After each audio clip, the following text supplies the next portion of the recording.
5वां अध्याय और 7वां श्लोक है हमारा आज।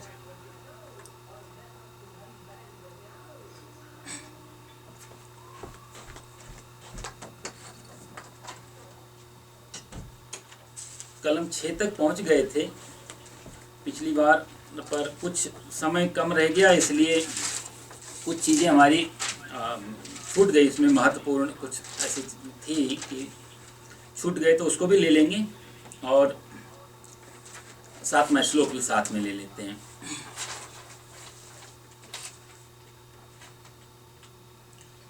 योगयुक्तो विशुद्धात्मा विजितात्मा जितेन्द्रियः सर्वभूतात्मभूतात्मा कुर्वन्नपि न लिप्यते। योगयुक्तो विशुद्धात्मा विजितात्मा जितेन्द्रियः सर्वभूतात्मभूतात्मा कुर्वन्नपि न लिप्यते। भगवान कहते हैं अर्जुन, जितेन्द्रियः, जिसने अपने इंद्रियों को जीत लिया है या अपने वश में कर लिया है, ऐसा व्यक्ति। दूसरा विशेषण देते हैं भगवान, विशुद्ध आत्मा, जिसकी आत्मा शुद्ध हो गई है। आत्मा का यह अर्थ है अपना अंतःकरण। आत्मा तो शुद्ध और होती है, वो किसी से लिप्त नहीं होती। आत्मा का मतलब यही है जो शुद्ध है। तो अंतःकरण है जिसका मलिन हो चुका है, शुद्ध हो चुका है, ऐसा निर्मल है। विजितात्मा, विजित आत्मा का अर्थ होता है कि जिसने शरीर पे विजय प्राप्त कर ली है, शरीर का जो मालिक हो चुका है। और अगला विशेषण देते हैं भगवान, सर्वभूतात्म भूतात्मा। सर्वभूतात्मा मतलब जितने भी प्राणी हैं दुनिया में, जो भी जीव हैं, उन सबको सर्वभूत, सारे प्राणियों को भूतात्मा अपना ही मानता है। जो यह सबको एक ही भाव करके देखता है, दोनों में जो अंतर नहीं देखता कि तुम अलग और मैं अलग। जहाँ सब प्राणी उसके लिए अपना स्वरूप ही है, उसको बोलते हैं सर्वभूतात्मा भूतात्मा। और ऐसा व्यक्ति योग युक्तः, भगवान कहते हैं ऐसा व्यक्ति जिसने इतनी शर्तों को पूरा कर लिया है, ऐसा व्यक्ति योग युक्त, यदि वो कर्म भी कर रहा हो, योग मतलब कर्म, तो योग युक्त यानी कि कर्म से युक्त है, कर्म करते हुए भी कुर्बन अपि न लिप्यते, उसको कर्म करते हुए भी कर्मों से या कर्म फल से वो लिपायमान नहीं होता, लिप्त नहीं होता, उसको कर्म बांधते नहीं है। इतनी भगवान कंडीशन लगाई और फिर कहा कि वो व्यक्ति किसी भी कर्म को करता हुआ उस कर्म के बंधन में नहीं फंसता। तो भगवान ये बताना चाह रहे हैं कि इतनी शर्तें यदि पूरी हो जाएं तो हम कर्म के बंधन से निर्लिप्त हो सकते हैं। इससे पहले भगवान 6 श्लोक में कह रहे थे, संन्यासस्तु महाबाहो दुखमाप्तुम योगतः, कि संन्यास, कर्म योग के बिना संन्यास, क्योंकि अर्जुन का पीड़ा थी ना, अर्जुन भागना चाहता था, मैंने आपको बताया था पिछली बार। तो अर्जुन जो है वो भागना चाहता है सांख्य योग को सुन करके कि कर्म क्यों करना, युद्ध छोड़ दो, सन्यासी हो जाओ। तो भगवान ने वही बात, उसकी बात को पकड़ा कि सन्यासी होना इतना सरल नहीं है अर्जुन, ये सारी शर्तें पूरी होनी चाहिए। और कर्म योग के बिना सन्यास, पहली बात तो घटेगा नहीं जीवन में, और यदि किसी ने सन्यासी हो भी गया तो वो कच्चा सन्यासी रहेगा, कभी भी बैक मार सकता है। इसलिए उपनिषद में बड़ी सुंदर बात आती है, हमारा वेदांत जब हम पढ़ते हैं तो उसमें बहुत सुंदर कहते हैं कि अज्ञानी तो अंधकार में भटकता ही है, अज्ञानी तो अंधकार में भटकता ही है, ज्ञानी तो महाअंधकार में भटक जाता है। और ज्ञानी को साधना सरल है और अज्ञानी को साधना सरल है, क्योंकि उसको इतना तो मालूम है अज्ञानी हूं, मैं नहीं जानता हूं। ज्ञानी महाअंधकार में भटक जाता है। उसके पास 2 कारण होते हैं, एक तो ज्ञानी ये मान के चलता है कि मैं जो कर रहा हूँ वो ठीक है, और दूसरा ये होता है कि ज्ञानी को कोई समझाने आए तो उसकी सुनेगा नहीं वो। भाई स्वामी जी कहते थे कि गीली मिट्टी हमारे हाथ में है, तो गीली मिट्टी को आप कोई भी आकार दे सकते हैं, घोड़ा बनाओ, हाथी बनाओ, मूर्ति बनाओ, भगवान बनाओ, जो मर्जी बनाओ। जब तक मिट्टी में पानी है और गीलापन है तब तक हम उसको कोई भी आकार दे सकते हैं। लेकिन एक बार यदि वो मिट्टी सूख गई फिर वो मिट्टी का कोई आकार नहीं, वो टूट तो जाएगी जो बनी हुई है वो, लेकिन उसको मोड़ नहीं पाएंगे हम। अज्ञानी गीली मिट्टी की तरह होता है, उसको हम आकार दे सकते हैं, उसको अच्छा भी बना सकते हैं, बुरा भी बना सकते हैं। तो ज्ञानी जब भी भटकेगा तो महाअंधकार में चला जाएगा, तो सुनेगा नहीं किसी की, और स्वयं पे ये मान के चलेगा कि मैं जो कर रहा हूं वो ठीक है। इसलिए भगवान ने कहा कि सन्यास से पहले ये शर्त पूरी यदि हो जाए, इसलिए तो कहते हैं कि पहले, जो मैं आपको पिछली बार बता रहा था कि सन्यास में जाने से पहले हम लोग जो मंदिर हैं, पूजाएं हैं, आरती हैं, माला, ये सब प्रीवियस स्टेज हैं। कोई आदमी सोचे कि जब कुछ करना ही नहीं है तो फिर ये तो सबसे अच्छा रास्ता हो गया, आराम से पेट भी भरने को मिलेगा, मोड़ाए तीन सुख। सन्यासी होने के लिए क्या करना पड़ता है? सर घुटवा लेते हैं लोग जा करके। मूड़ मुड़ाए तीन सुख मिलते हैं, सिर की मिट जाए खाज। मूड़ मुड़ाए तीन सुख, सिर की मिट जाए खाज, और खाने को बढ़िया मिले लोग कहे महाराज। तो इतना आसान तो सन्यास नहीं है। इसलिए भगवान कृष्ण तो बहुत पकड़ के बात करते हैं कि कहीं से भी कहीं चूके नहीं, क्योंकि अर्जुन कुशाग्र बुद्धि का है। अर्जुन को छोटा मोटा श्रोता नहीं है, वो बहुत गहराई से शब्दों को पकड़ रहा है। लेकिन पीड़ा ये है अर्जुन की कि इस ध्यान से तो सुन रहा है भगवान श्री कृष्ण की बातें, अपने मन पे अनकॉन्शियस में उसने यही रखा मुझे किसी तरीके से यहाँ से भगा दे। इसलिए वो बार बार घुमा फिरा के जरा सा कृष्ण सन्यास की बात करते तो तुरंत अपने आप को इन्वॉल्व कर लेता है, हाँ मुझे सन्यासी बनना, मैं भागता हूँ, मुझे बोलो आप। तो शब्दों को बहुत ध्यान से अर्जुन पकड़ता है, इसलिए तत्काल प्रश्न कर देता है अर्जुन। तीसरे अध्याय के शुरू में, चौथे अध्याय में, पांचवें अध्याय में तुरंत वहीं की बात पकड़ के, जो दूसरे अध्याय में भगवान कह चुके हैं, वहां से पकड़ के बात करता है। इसलिए भगवान कहते हैं कि, और इससे पहले भी भगवान छठे श्लोक में और पांचवें श्लोक में भगवान कह चुके हैं कि यत् सांख्ये प्राप्यते स्थानम तद्देव गैर। अर्जुन से कहते हैं, अर्जुन तू डर मत, यत् सांख्ये प्राप्यते स्थानम तद्देव गैरपि गम्यते। तू वहीं जाएगा जहां सन्यासी जाएंगे, लेकिन तेरा मार्ग सन्यासियों वाला नहीं है। इसलिए तू यदि मुक्ति की कामना से, मोक्ष की कामना से, किसी उस कामना से तू भागना चाहता है युद्ध को छोड़ के, तो चिंता मत कर, तू युद्ध कर। तू तेरा सामने जो कर्म है उस कर्म को कर, तुझे पद वही प्राप्त होगा जो जंगल में बैठा हुआ सन्यासी करता है। लेकिन तू सन्यास में जाएगा तो भटक जाएगा। तो तू ना दुनिया का रह, कहते ना धोबी का कुत्ता, ना घर का ना घाट का। इसलिए भगवान कहते हैं कि तू इसलिए ध्यान से इस चीज को देख कि तेरे आगे जो कर्म है उस कर्म को देख। हम लोग भी जीवन में जब कोई मुश्किल कर्म आ जाता है तो हम लोग भी कोशिश करते हैं एस्केप कर जाएं, छोड़ दें। भगवान एक तरीके से कहीं ना कहीं हिम्मत दे रहे हैं। या पश्यति सा पश्यति, भगवान कह चुके हैं ना चौथे श्लोक में, ऐसा जो देखता है हमारे आगे जो परिस्थितियां हैं, जो कर्म है हमारा, जो जिम्मेदारियां हैं, या पश्यति सा पश्यति, उसको देख करके उसको निभाता है, वही सही में देखता है। नहीं तो शुतुरमुर्ग होता है, शुतुरमुर्ग आप लोगों ने देखा होगा, पशु है, वो सामने देखेगा मृत्यु आ रही है, कोई शेर आ रहा है, तो शेर को आते हुए देख करके वो गड्ढा खोद लेता है पैरों से और अपना सिर मिट्टी में दबा देता है। उसको लगता है कि मैं शेर को नहीं देख रहा हूं तो शेर मेरे को नहीं देख रहा है, मैं बच गया। इसलिए शेर को, उसके शिकार को, शुतुरमुर्ग को मारने के लिए कुछ करना नहीं पड़ता, आराम से आता है, उसको मालूम ये मिट्टी में सिर दबाएगा। हम लोगों की भी यही हालत है, जो सही में देखना हो वो नहीं देखते, जो हम अच्छा लगे उसको देखना चाहते हैं कई बार। और अच्छा लगने वाली चीज ज्यादा असत्य के करीब है। आप देख लो दुनिया में जहां जहां हमारा राग फंसा हुआ है, जहां जहां मनोरंजन जो बोलते हैं, मन का रंजन, चाहे वो मूवी हो, चाहे वो कोई खेल जगत हो, किसी सारी की सारी झूठ में हमारा मन का रंजन होता है।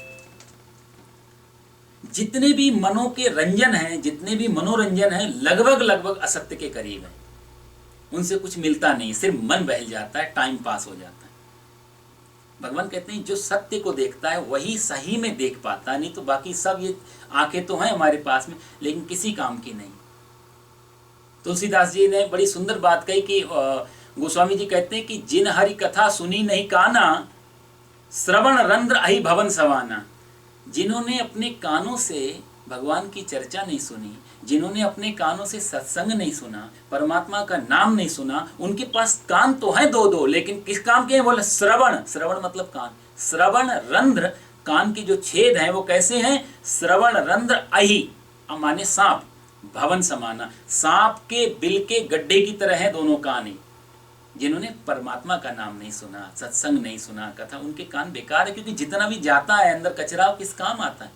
किसी काम तो नहीं। सारा दिन भर हम जो चर्चाएं सुनते हैं किस काम आ रही हैं? तो या पश्यति स पश्यति, भगवान कहते हैं जो देखता है वही देखता है। देखो एक कहानी मेरे को याद आ रही है। अब चूंकि हमारा मन ऐसी जगह फंसा हुआ तो दिखाएगा भी वैसी चीजें ना, क्योंकि मन, आंखें तो नहीं पता आंखों को क्या देखना है। मन में जो चीज चल रही है वही आंखों से आंख कोशिश करेगा मन उसी चीज को देखे। यदि हमारे मन में मूवी चल रही है तो मन कहेगा चलो थिएटर में मूवी दिखाओ आंखों के द्वारा। तो जो अंदर चल रहा है वही इंद्रियों से मन करवाने की कोशिश करता है।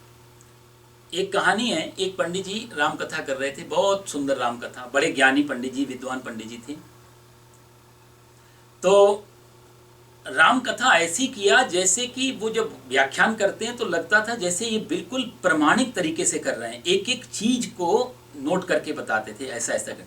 लोगों को भी बड़ा उत्साह होता था कथा सुनने का, कितना अच्छी तरीके से कथा सुना रहे हैं।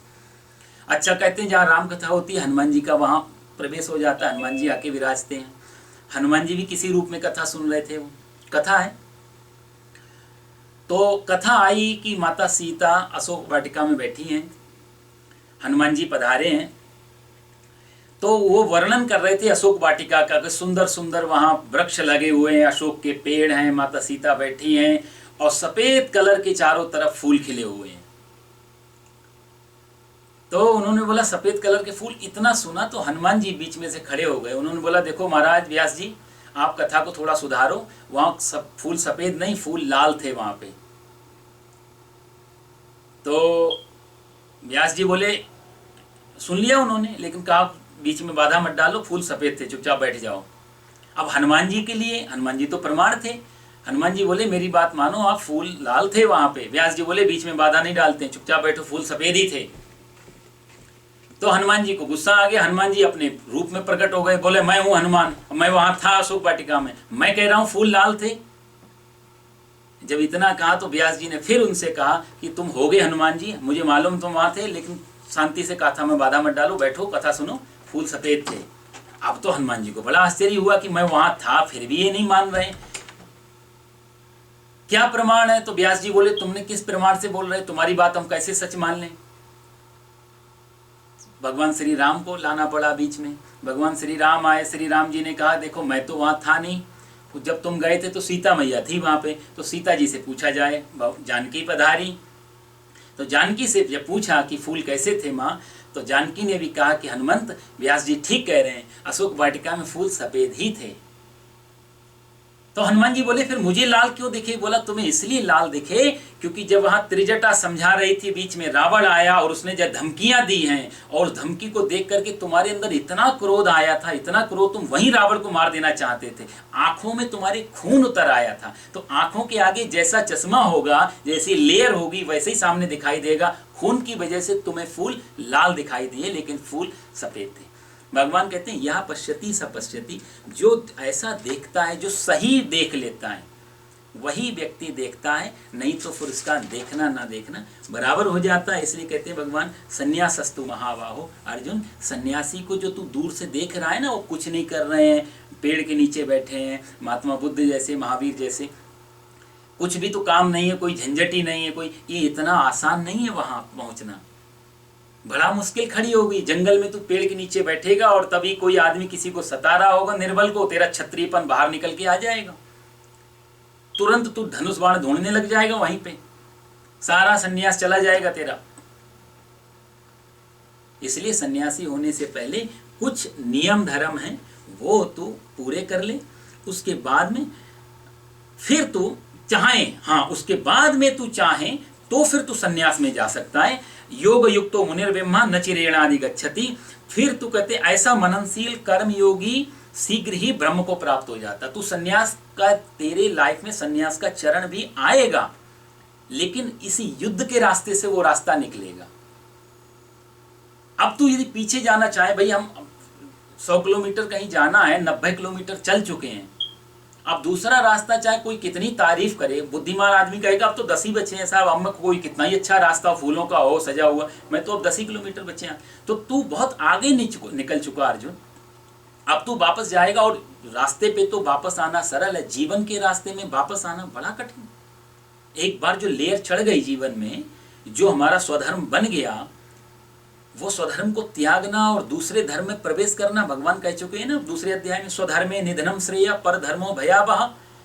अपने धर्म में अर्जुन मर जाना श्रेष्ठ है, दूसरा धर्म तो बहुत भयकारक है, कल्याण नहीं है तेरा उसमें।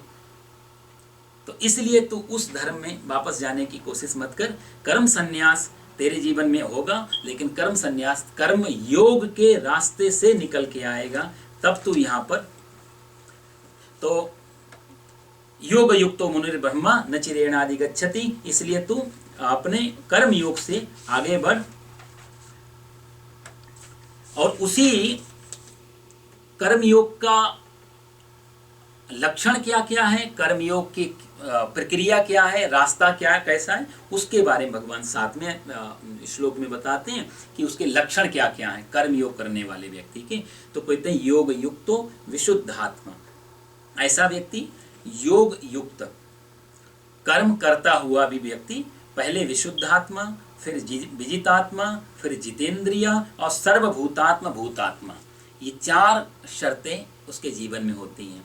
जितेंद्रिय भगवान ने यहाँ कहा, इंद्रियों पर जिसने विजय प्राप्त कर ली।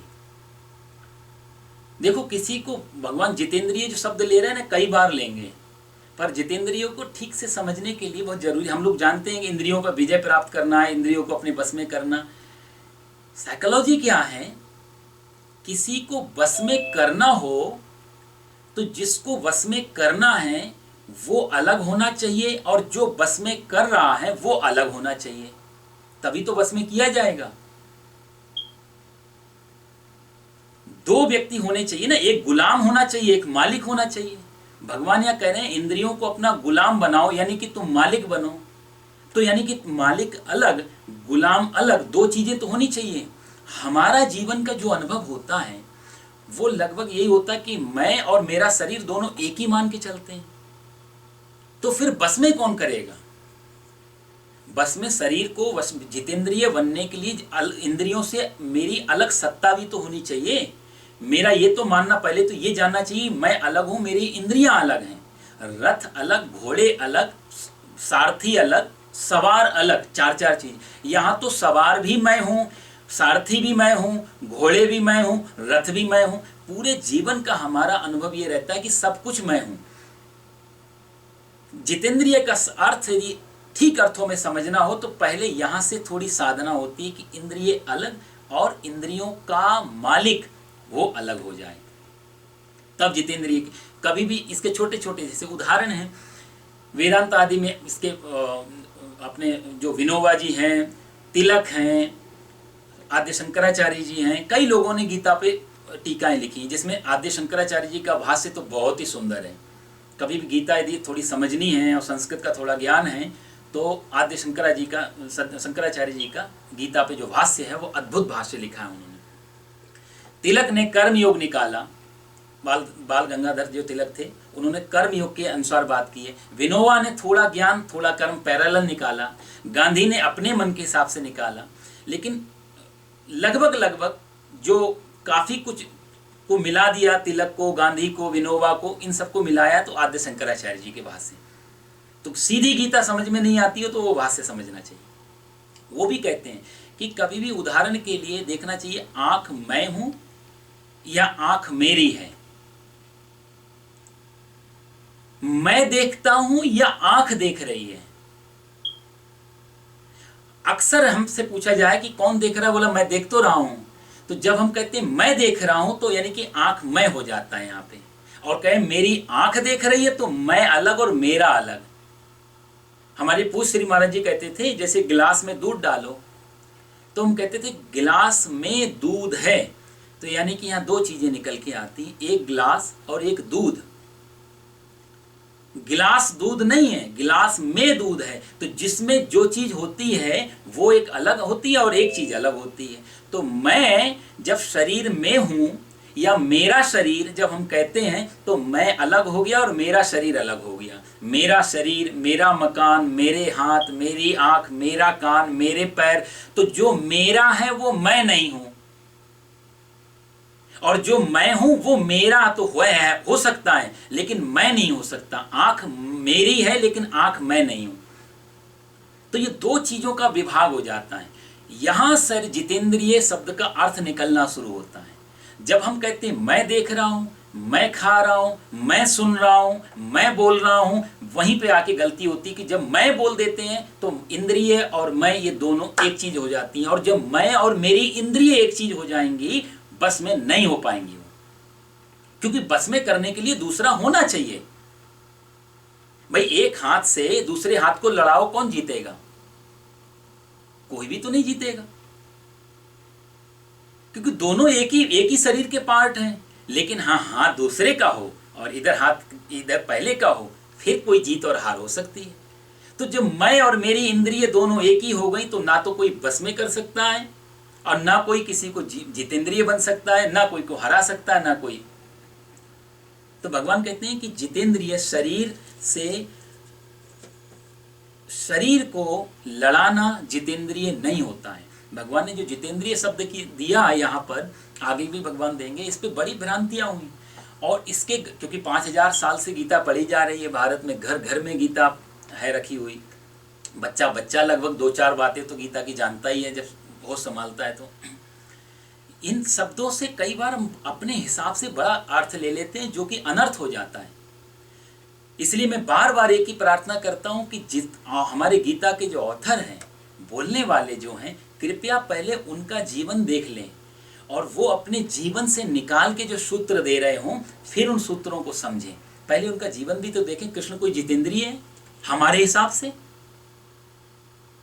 ऐसा कौन सा काम कृष्ण ने किया जो जितेंद्रिय लगता हो? खाते भी हैं, सोते भी हैं, बोलते भी हैं, नाचते भी हैं, गाते भी हैं, सुनते, सारे काम। और हम तो छोटा मोटा सा, हमसे ज्यादा फंसे हुए कृष्ण लगते हैं।